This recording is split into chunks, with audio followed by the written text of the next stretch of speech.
আসসালামু আলাইকুম ওয়া রাহমাতুল্লাহি ওয়া বারাকাতুহু। সম্মানিত দর্শক, আশা করছি আপনারা ভালো আছেন। মুসলিম ট্যুরস এন্ড ট্রাভেলস আয়োজিত হজ শিক্ষা প্রোগ্রামে আপনাকে স্বাগতম। আপনারা জানেন আমরা মুসলিম ট্যুরস এন্ড ট্রাভেলস এর ইউটিউব চ্যানেলের মাধ্যমে প্রতিদিন বুখারী শরীফের হজ এর অধ্যায়ের একটি হাদিস বর্ণনা করে থাকি এবং সেই হাদিস সম্পর্কিত কিছু আলোচনা করে থাকি। আমাদের নিয়মিত হজ শিক্ষা আয়োজনে আপনাকে আবারও স্বাগতম। সম্মানিত দর্শক, আজকের এই পর্বতে আমরা জানবো হজের ফরজ আসলে কিভাবে হয়। পবিত্র কোরআনে আল্লাহ পাক সূরা আলী ইমরানের ৯৭ নং আয়াতে যে আয়াত নাযিল করেছেন, সেই আয়াতের ভিত্তিতে আসলে পবিত্র হজ এর ফরজ নির্ধারণ হয়। আল্লাহ পাক পবিত্র কোরআনের সূরা আলী ইমরানের ৯৭ নং আয়াতে বলেন, বিসমিল্লাহির রহমানির রহিম, ওয়ালিল্লাহি আলান নাসি হিজ্জুল বাইতি মান ইসতাতাআ ইলাইহি সাবিলা ওয়া মান কাফারা ফাইন্নাল্লাহা গনিয়্যুন আনিল আলামিন। অর্থাৎ যার অর্থ হচ্ছে, পবিত্র কোরআনে আল্লাহ পাক বলেন, ওয়ালিল্লাহি আলান নাসি হিজ্জুল বাইত মান ইসতাতাআ ইলাইহি সাবিলা, এবং মানুষের জেনে রাখা উচিত,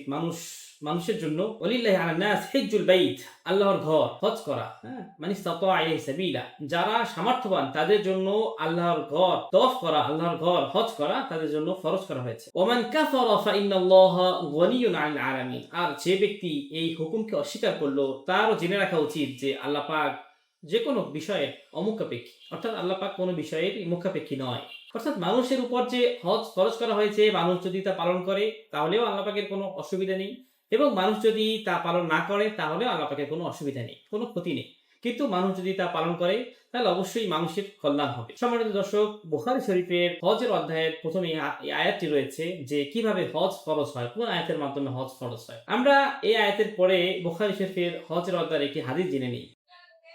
হযরত আব্দুল্লাহ ইবনে আব্বাস রাদিয়াল্লাহু তাআলা আনহু থেকে বর্ণিত, তিনি বলেন, ফজল ইবনে আব্বাস রাদিয়াল্লাহু তাআলা আনহু বিদায় হজে নবী করিম সাল্লাল্লাহু আলাইহি সাল্লামের পিছনে আরোহী ছিলেন। অর্থাৎ নবী করিম সাল্লাল্লাহু আলাইহি সাল্লাম যে সাওয়ারিতে অবস্থান করেছিলেন, ফজল ইবনে আব্বাস রাদিয়াল্লাহু তাআলা আনহু সেই সাওয়ারিতেই নবী করিম সাল্লাল্লাহু আলাইহি সাল্লামের পিছনে অবস্থান করেছিলেন।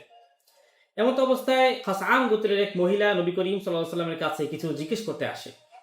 হযরত ফজল ইবনে আব্বাস রাদিয়াল্লাহু তাআলা আনহু সেই মহিলার দিকে তাকাতে থাকেন এবং সেই মহিলাও ফজল ইবনে আব্বাস রাদিয়াল্লাহু তাআলা আনহুর দিকে তাকিয়েছিলেন। নবী করিম সাল্লাল্লাহু আলাইহি সাল্লাম ফজল ইবনে আব্বাস রাদিয়াল্লাহু তাআলা আনহুর চেহারা অন্যদিকে ঘুরিয়ে দেন। অতঃপর সেই মহিলাটি নবী করিম সাল্লাল্লাহু আলাইহি সাল্লামের কাছে জিজ্ঞাসা করেন, ইয়া রাসূলুল্লাহ, আমার পিতা বয়োবৃদ্ধ এবং বয়সের